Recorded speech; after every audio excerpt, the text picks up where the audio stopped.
Barrister سلطان محمود کے سیاسی، سماجی اور گزشتہ 40 سالہ کیریئر کا اگر آپ تجزیہ کریں گے تو بڑی دلچسپ بات یہ ہے کہ ان کے حوالے سے یہ مشہور ہے کہ انہوں نے مسئلہ کشمیر کو انٹرنیشنل لیول پہ وہ کیا. میری رائے ذرا اس حوالے سے مختلف ہے. انہوں نے مختلف ادوار میں ڈرائنگ روم پالیٹکس کی ہے آزاد کشمیر اور مقبوضہ خطے کے لیے، اور کشمیر جیسی مزاحمتی تحریکوں کے لیے ڈرائنگ روم پالیٹکس سے آپ مسئلے کو اجاگر تو کر سکتے ہو،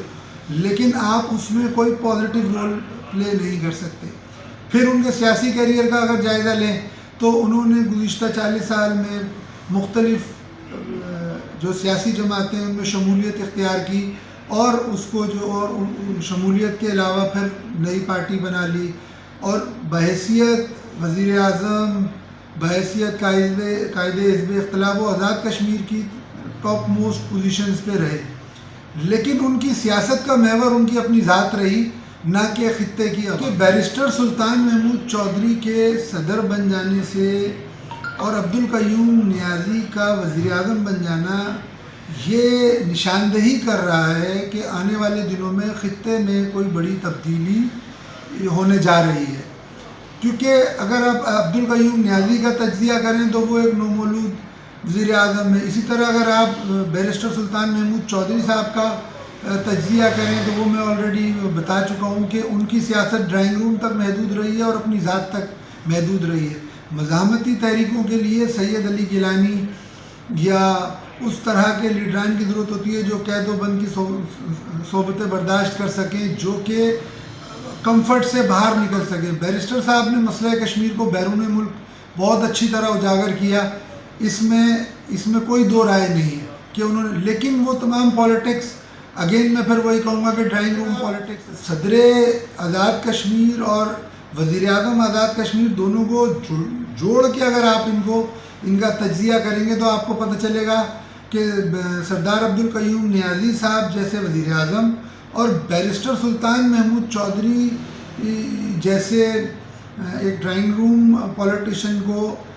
صدر بنانے کا مقصد یہ ہے کہ آنے والے دنوں میں ریاست میں کوئی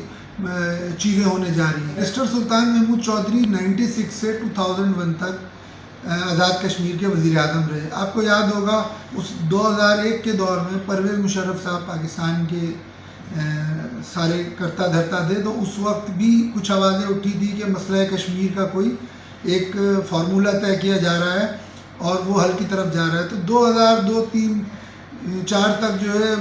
انڈیا نے جو ہے LOC کے اوپر باڑ لگانا شروع کر دی تھی، اور وہ باڑ انہوں نے بڑی کامیابی سے نہ صرف کمپلیٹ کی، جس سے تحریک آزادی کشمیر کو سخت نقصان پہنچا، اور وہاں جو مزاحمتی جو کردار تھا تحریک میں وہ بہت حد تک کم ہوا. اور اس پورے عرصے میں بیرسٹر سلطان محمود چودھری صاحب جو کہ بڑے ایک معروف لیڈر ہیں، ان کا کوئی کردار نظر نہیں آیا. جب ہم دونوں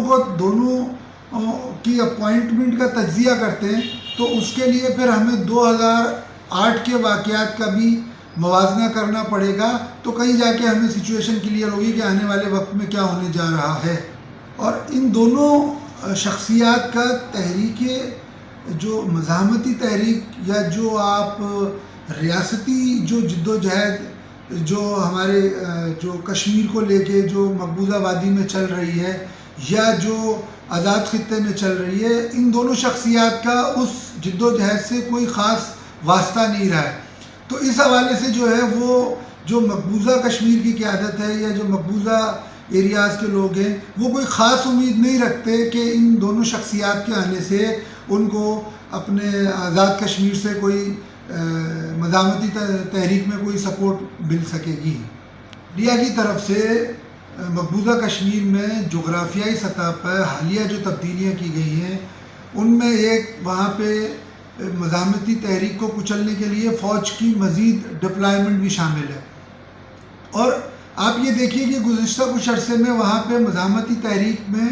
تیزی دیکھنے کو آئی ہے. برہان وانی اور اس جیسے ہزاروں نوجوانوں نے اپنے طور پر بغیر کسی سپورٹ کے انہوں نے مزاحمتی تحریک شروع کر رکھی ہے. ان حالات میں ریاست کو ریاستی سطح پہ جو لیڈ کرنے والے لوگ ہیں وہ بہت ایگریسو نیچر کے چاہیے، جو میرا خیال ہے ڈرائنگ روم کی سیاست اور اپنے مفادات کی سیاست کرنے والے بیرسٹر سلطان محمود چودھری نہیں ہیں. قیوم نیازی صاحب وہ کہ LOC پہ ہی رہتے ہیں لیکن وہ اس پائے کے لیڈر نہیں ہیں جو کہ اس طرح کی تحریکوں کو لیڈ کر سکیں. آزاد خطے میں 2 ایسے لوگوں کی تعینات تھی جس میں سے ایک جو ہیں وہ ڈرائنگ روم کی پالیٹکس اور مفادات کی سیاست کے عادی ہیں اور دوسرے جو ہیں وہ مقامی سطح کے غیر معروف قسم کے سیاستدان ہیں. اس کو مقبوضہ کشمیر کے عوام اور خود کشمیر کی جو مداحمتی تحریک ہے اس حوالے سے بڑی ہی ایک عجیب نظروں سے دیکھا جا رہا ہے.